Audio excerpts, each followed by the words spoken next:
বাংলার জমিনে কোনো ফ্যাসিবাদকে প্রশ্রয় দেয়া হবে না বললেন জামায়াত আমির ডাক্তার শফিকুর রহমান। দুপুরে গাইবান্ধার শাহঘাটার বোনারপাড়ার শিবির নেতা সাইফুল্লাহ বারী ও সালাউদ্দিনের হত্যার সাথে জড়িতদের বিচার দাবিতে আয়োজিত প্রতিবাদ সমাবেশে অংশ নেন জামায়াত আমির। তিনি বলেন, এক ফ্যাসিবাদের জন্য লড়াই করার পর আবার ফ্যাসিবাদ তৈরি হতে দেয়া যাবে না। এ সময় ফ্যাসিবাদ প্রতিরোধে প্রয়োজনে আবারও লড়াই করার আহ্বান জানান ডাক্তার শফিকুর রহমান। এর আগে জামায়াতের আমির সন্ত্রাসী হামলায় নিহত সাইফুল্লাহ বারী ও সালাউদ্দিনের কবর জিয়ারত এবং শোক সন্তপ্ত পরিবারের সদস্যদের সাথে দেখা করেন।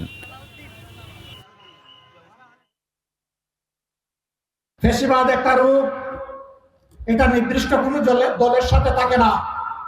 এটা একটা ভাইরাস, এটা যেখানে উপর করে ওরাই ফ্যাসিবাদী।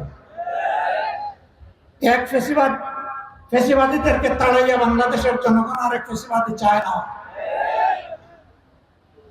একটু আগে আপনাদের কাছে শহীদ হওয়ার দোয়া চেয়েছি না? প্রয়োজনে জাতির জন্য আরেকটি অসমাপ্ত অনিবার্য বিপ্লবের একজন কর্মী হিসাবে আল্লাহ যদি আমাকে কবুল করেন, আমি আমার আল্লাহর দরবারে হাজারবার শুকরিয়া আদায় করে রক্তের চাদর করে আল্লাহর দরবারে হাজির হয়ে যাব। কিন্তু কোন ফ্যাসিবাদকে বাংলার জমিনে প্রশ্রয় দেব না, বরদাস্ত করবো না ইনশাআল্লাহ।